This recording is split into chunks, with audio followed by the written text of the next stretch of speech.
रूप में बढ़ावा देने के लिए सर्कुलर जारी किया था, जिसके बाद कन्नौज से सांसद सुब्रत पाठक ने एथनॉल उत्पादन के लिए उद्योग लगाने को लेकर गडकरी से मुलाकात की।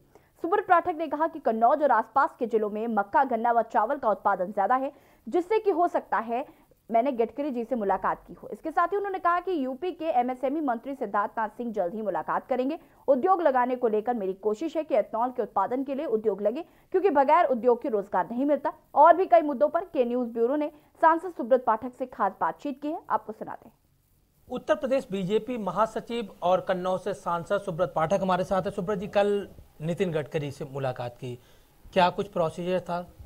नहीं, एक हमारी शिष्टाचार भेंट थी और कल जिस प्रकार से माननीय नितिन जी ने जो योजना उत्तर प्रदेश के लिए जो दी है, वो सच में उत्तर प्रदेश के भाग्य को बदलने वाली योजना है। चावल से, गन्ने से जिस प्रकार से एथेनॉल लगाने के प्लांट उत्तर प्रदेश में लग के, तो जो उनकी योजना है उस आधार पर कम से कम वहाँ के ऊपर 20 लाख लोगों को रोजगार दिया जा सकता है।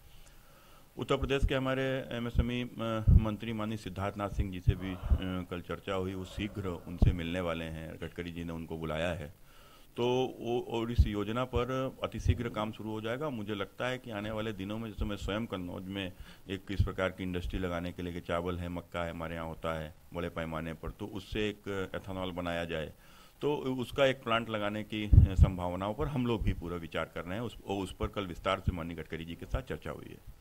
पाठक जी, आप एथेनॉल लगाने की बात कर रहे हैं कन्नौज में, लेकिन किसान जिस तरह से आंदोलन कर रहे हैं, अखिलेश यादव करे, किसानों के लिए सबसे व्यवस्था का टाइम इस समय चल रहा है। देखिए, अब मैं समझता हूँ, मैं पिछले दिनों से जिस प्रकार से अखिलेश जी के जो बयान लगातार देख रहा हूँ या कुछ ट्वीट उनके देख रहा हूँ, भी आजम खान वाले विषय पर भी उनका ट्वीट देखा, तो मुझे लगता है अखिलेश जी बिल्कुल नॉन सीरियस हैं। और आज मैं स्पष्ट रूप से इस बात को कहता हूं कि परिवार से मिली हुई ये विरासत की राजनीति की ही देन अखिलेश यादव हैं। अब इनके ये विचार, इनके इन सब क्रियाकलापों से साफ सिद्ध हो रहा है। तो अब मैं इनके बातों पर बहुत अधिक टिप्पणी नहीं करना चाहता, लेकिन हाँ, अगर ये उत्तर प्रदेश की सरकार में रहे हैं, ये पहले इतना ही जवाब दे दें कि इन्होंने किसानों के लिए क्या किया। इन्होंने कहा था कि आलू आधारित उद्योगों की इंडस्ट्री लगवाएंगे, हमारे कन्नौज के लिए ये बोले थे। तो आलू आधारित, तो आप उत्तर प्रदेश के चीफ मिनिस्टर थे, आप वहां के ऊपर आसानी के साथ में लगवा सकते थे, लेकिन आपने क्यों नहीं लगवाया? आपने क्यों विचार नहीं किया? आप बोलते थे आप साइकिल की इंडस्ट्री लगाएंगे, आपने क्यों नहीं विचार किया? आपका उद्देश्य ही नहीं है कि आम जन प्रभावशाली हो, आम जन की आर्थिक स्थितियां बढ़ें। आप सिर्फ यही चाहते हो कि लोग अपनी समस्याओं में घिरे रहें और अपनी समस्याओं में घिर के और डराकर उनसे वोट लिया जा सके। इसीलिए सिद्ध करता है कि जिस प्रकार से सिर्फ एक वर्ग विशेष की तुष्टीकरण करके ही वोट हासिल करने की योजना के सिवाय इनके पास कुछ नहीं। किसानों का जिस तरह से आंदोलन चल रहा है, सरकार ने प्रस्ताव दिया, उसके बावजूद किसान तैयार नहीं है।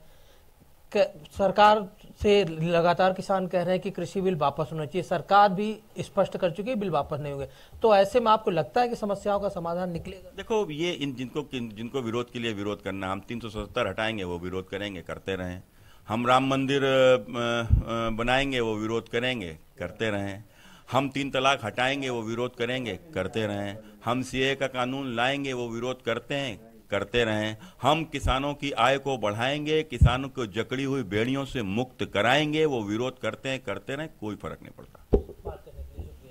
तो ये थे सुब्रत पाठक, जो साफ तौर पर कह रहे थे कि किसानों को लेकर राजनीति कर रहे हैं। खासतौर पे चाहे अखिलेश यादव की बात करें, जहां तक परियोजनाओं की बात है, सरकार तमाम चीजों को लेकर काम कर रही है। जल्द किसानों को जिससे राहत मिल रही है, इस तरह के कानून भी सरकार लगातार ला रही है। कैमरामैन दीपक शर्मा के साथ अमित दुबे, के न्यूज, दिल्ली।